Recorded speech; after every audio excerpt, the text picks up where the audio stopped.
Part 1, Part 2, Part 3, and Part 4. Now look at Part 1. Part 1. You are going to listen to the director of a college talking about his school. Listen to the talk and answer the questions. First, you have some time to look at questions 1 to 3.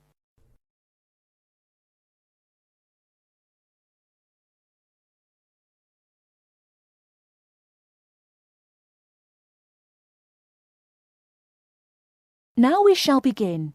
You should answer the questions as you listen, because you will not hear the recording a second time.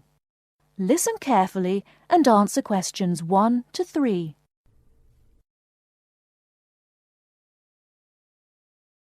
Many of you already have a reasonably firm idea of the general subject area you wish to study. Others are more open and searching for ideas. Whatever your situation, I hope you find that we have a course that meets your needs. Our firm aim is to be a student-centred institution with a special emphasis on flexibility. This begins with our attitude to access. We judge people on their motivation and commitment to study as much as, if not more than, formal qualifications. This is reflected in the vitality and diversity of our student population. Some of our students come direct from sixth form or college. Before you hear the rest of the conversation, you have some time to look at questions 4 to 10.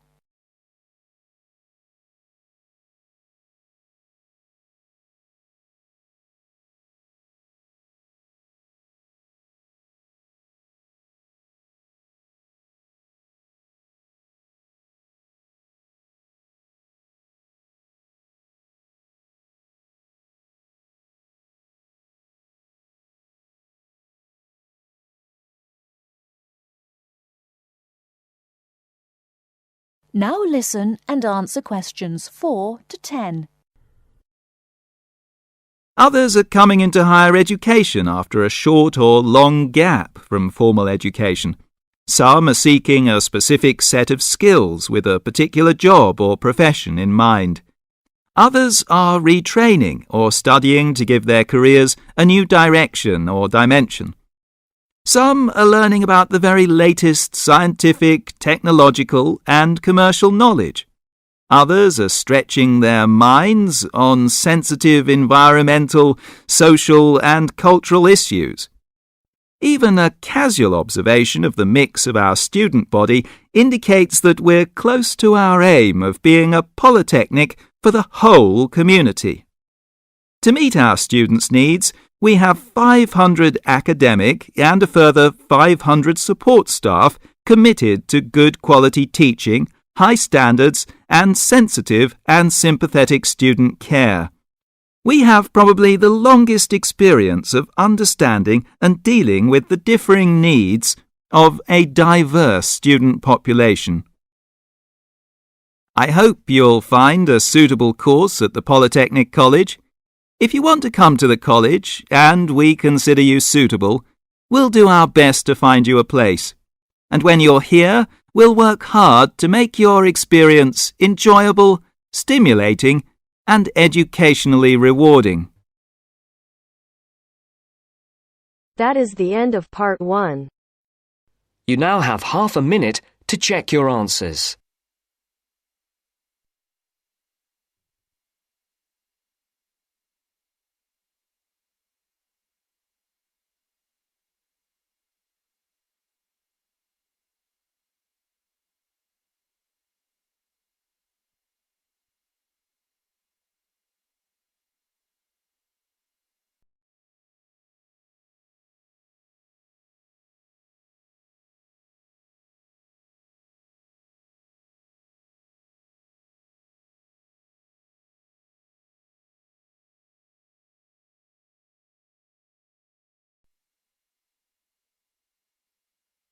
Now turns to Part 2.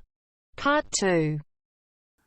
You will hear the director of a new art centre speaking to a group of local people who have come to hear what the new art centre will be offering. First, you have some time to look at questions 11 to 15.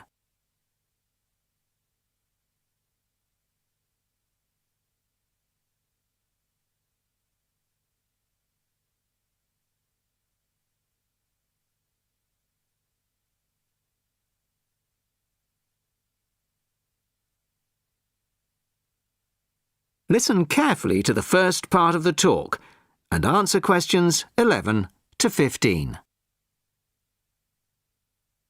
Well, good evening, everybody. Thank you all for turning out on this cold, wet evening. Welcome to our new art centre.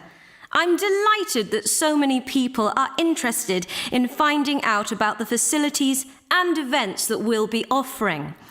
I'll start with the regular evening events that we've scheduled so far.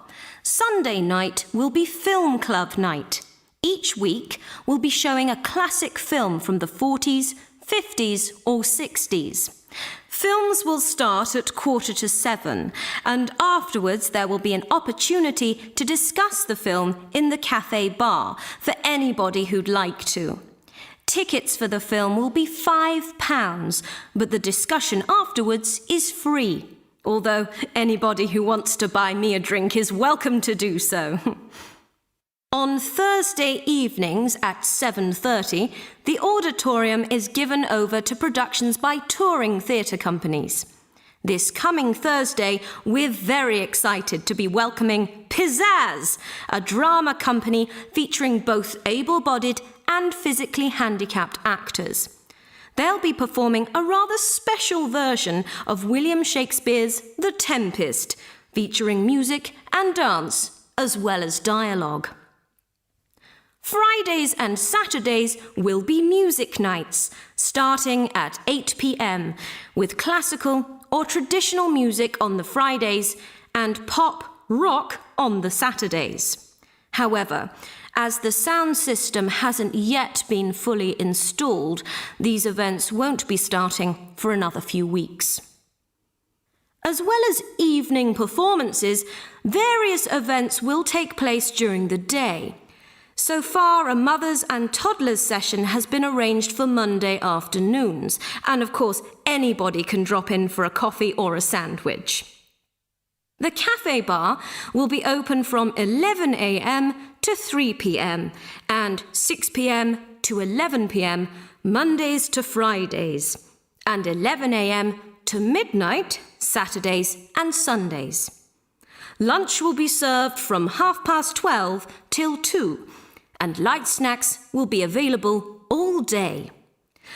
Of course, this programme is just the start, and we expect to be announcing many additional events in the near future. Before you hear the rest of the talk, you have some time to look at questions 16 to 20.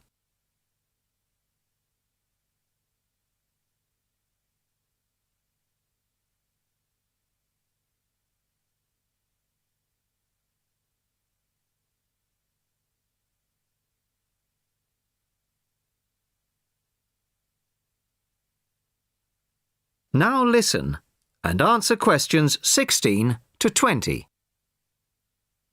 Now I'd like to take this opportunity to tell you about becoming a member.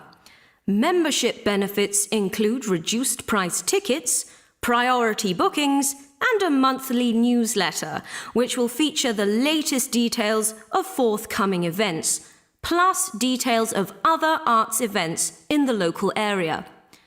The cost of membership is just £15 a year, which I think is very reasonable.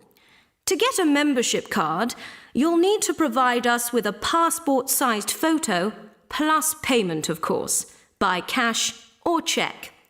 We can't accept credit cards, I'm afraid, at least not for the moment. We hope to have credit card payment facilities available in the not-too-distant future. Then, when you want to buy reduced price tickets, you simply show your card at the box office or quote your membership number if you're making a telephone booking. Generally, a membership card will save around 20% on the full ticket price, so it really is very good value. Now we come to the most important part, your suggestions. It's your art centre, so we want to hear what you'd like to see.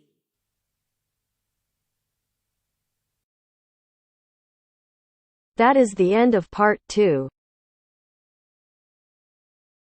You now have half a minute to check your answers.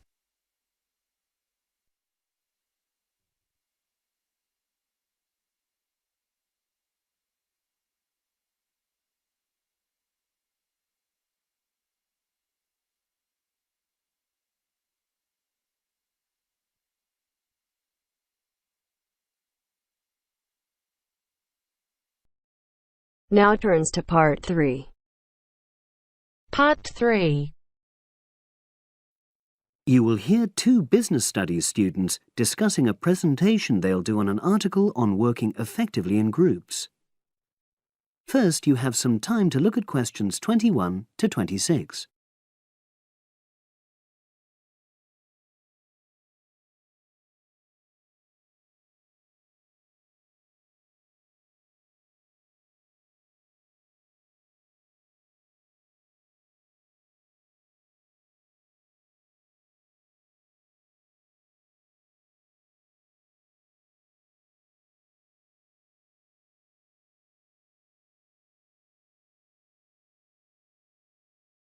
Now listen and answer questions 21 to 26.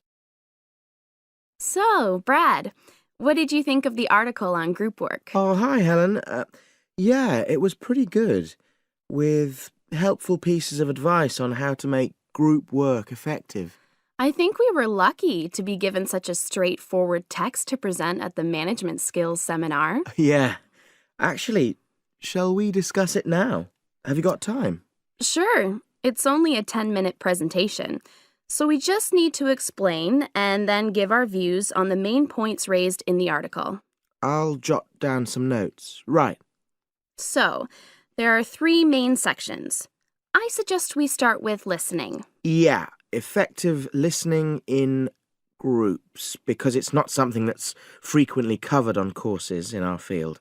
No, and we should say that in the presentation. Yeah, and also effective listening's pretty simple, you know. I don't think it's hard to learn.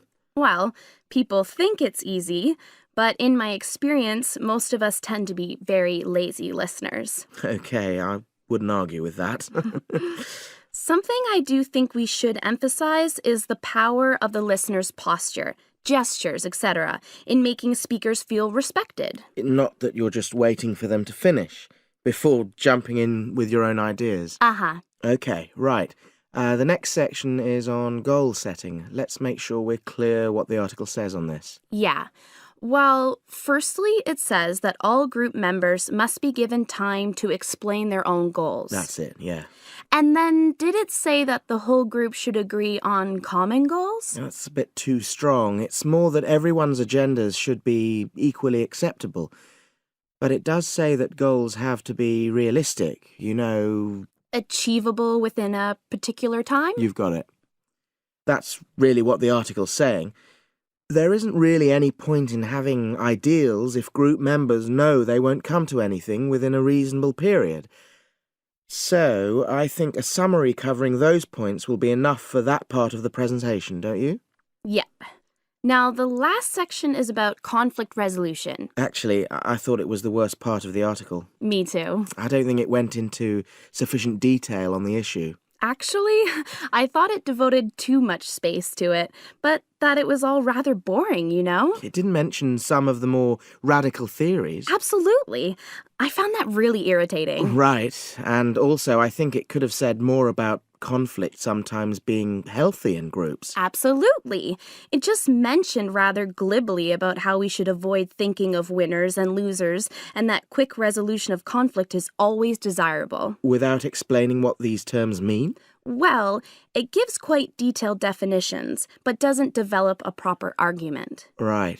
So, for the presentation, I think we just give some definitions and... And then explain what we felt were the weaknesses in the article's treatment of conflict resolution. Yeah, good. Now you have some time to look at questions 27 to 30.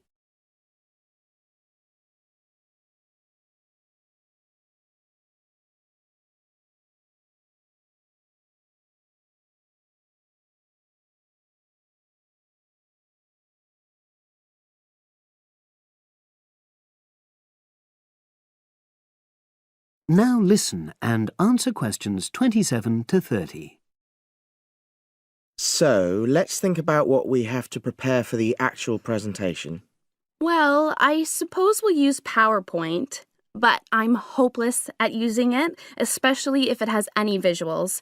I really have to look into doing a course on it because I know I'll need it in the future. Don't worry, I'm quite happy using PowerPoint and I'll put it together when everything else is ready.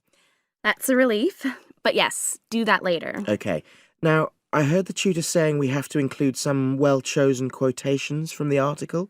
I'm not sure if we do.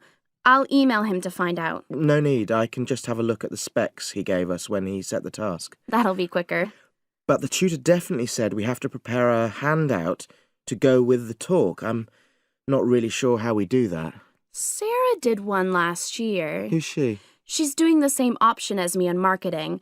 I'll ask her advice on what to include. Great. So that just leaves the bibliography at the end. I suppose it'll mainly be articles. Yeah. So we'll just look on the web, and we can leave that till later. But we've been advised against that. Well, we could have a look through some journals in the library. I think we should start by looking through module handbooks. I think that'll give us some good leads. Yeah, you're probably right. So that's all the topics.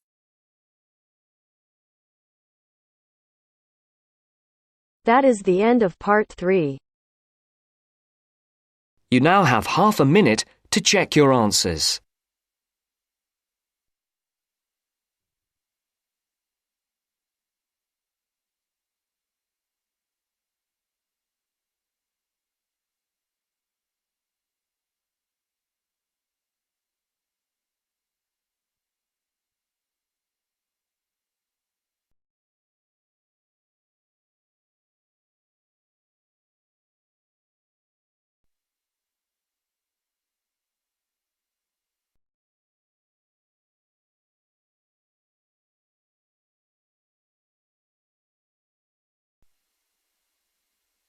Now turns to part 4. Part 4. You will hear part of a careers advice talk on working freelance. First, you have some time to look at questions 31 to 40.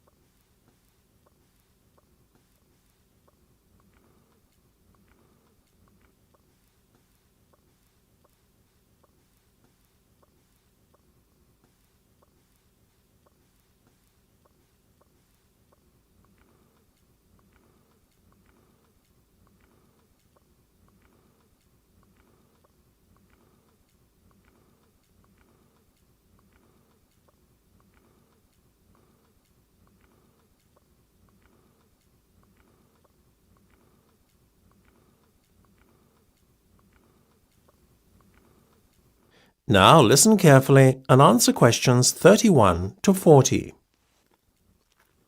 Working for an employer in a 9-to-5 job has long been the accepted norm.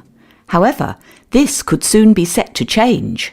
A rising level of unemployment, combined with a sense of disillusionment amongst employees with their workaday lives, is at the root of this modern-day revolution in the workplace.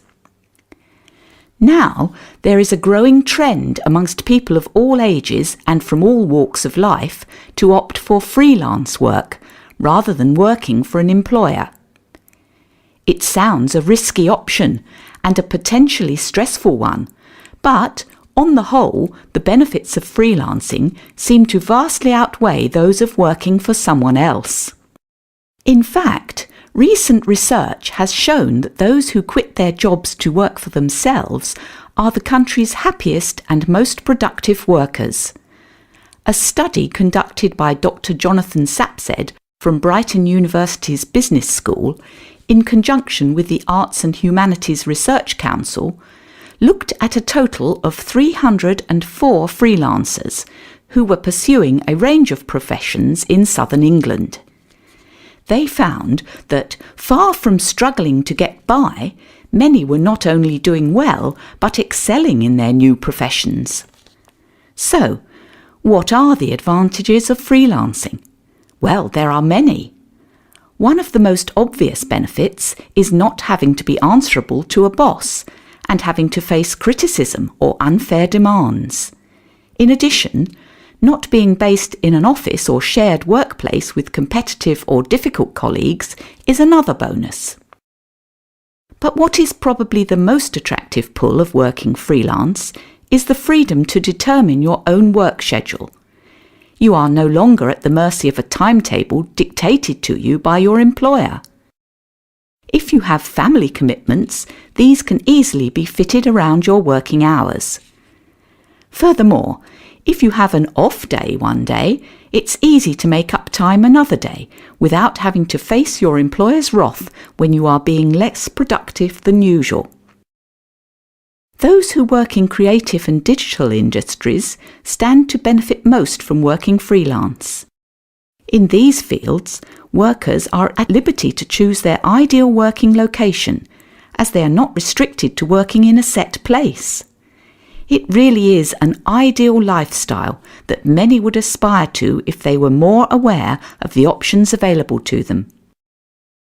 Lastly, to add to an already convincing list of benefits from doing freelance work, there is the financial reward.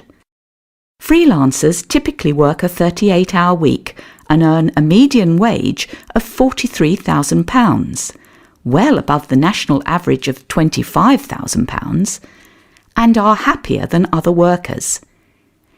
It seems that people are now catching on to the myriad benefits that come with working as a freelancer. Currently, there are about 31 million people in work in Britain, and already 4.6 million are self-employed, thereby displaying the vitality of the freelance economy. In fact, so popular is freelancing becoming that it has even been suggested that the government needs to devise a new tax and other policies to support freelancers. Freelancing would seem to be the future of employment and the way forward. It is certainly well worth considering freelancing if you are doubtful about committing to working in a structured environment and would like more freedom and autonomy in your